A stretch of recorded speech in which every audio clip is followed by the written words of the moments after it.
네, 세대를 막론하고 SNS로 자신의 생활을 공유하는 것이 일상처럼 됐습니다. 특히 국내에서 가장 많이 이용하는 SNS인 페이스북은 방대한 개인들의 생활 정보를 담고 있어 악용되는 경우도 발생하는데요.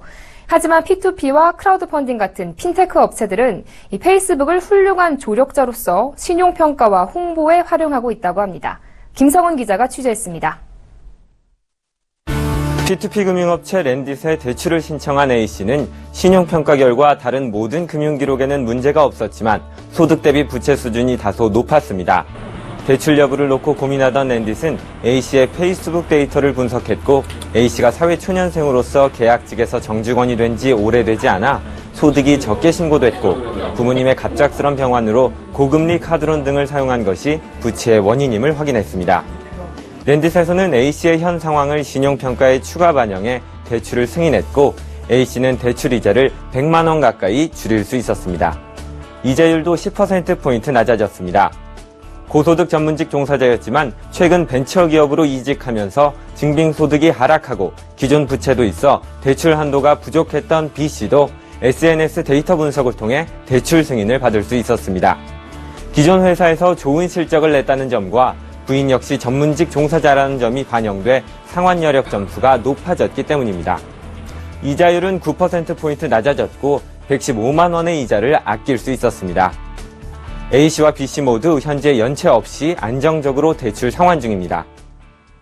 렌딧은 현재 대출 신청 시 페이스북 정보 수집에 동의한 신청자에게는 대출 금리를 0.1% 낮춰주고 있습니다. 앞으로 SNS 정보 분석 수준을 개인의 환경에 대한 정보뿐만 아니라 띄어쓰기, 맞춤법 등을 통해 개인의 성향까지 분석하는 등 더욱 정교하게 발전시킬 계획입니다. P2P 업체 어니스트 펀드도 현재 SNS 등 비금융 데이터를 신용평가에 활용하는 모델을 개발 중입니다. P2P 업체들이 이처럼 페이스북과 SNS를 상환여력 평가에 활용하는 이유는 대출자의 상환 능력을 보다 면밀하게 평가할 수 있기 때문입니다. 네, 앞으로는 저희가 조금 더 비금융 데이터들을 집적을 하고 심사 모델이 좀 더 고도화 된다라고 하면은 금융 데이터를 보완할 수 있는 비금융 데이터 쪽의 비중이 점점 더 커질 거고요. 좀 더 많은 분들이 대출에 승인이 날 수 있을 거라고 생각하고 있습니다. 크라우드 펀딩 업체 와디즈에서도 페이스북을 이용해 펀딩을 중개하고 있습니다. 지지 서명 제도를 시행하고 있는데요.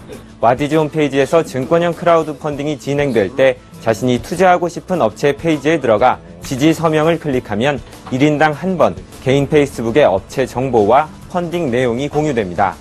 응원하고 싶은 업체나 펀딩 프로젝트가 있다면 꼭 투자를 하지 않아도 지지 서명을 할 수 있습니다. 지지 서명 건수에 따라 업체의 펀딩 수수료가 할인되는데 4,000건 이상이면 수수료 0%가 됩니다.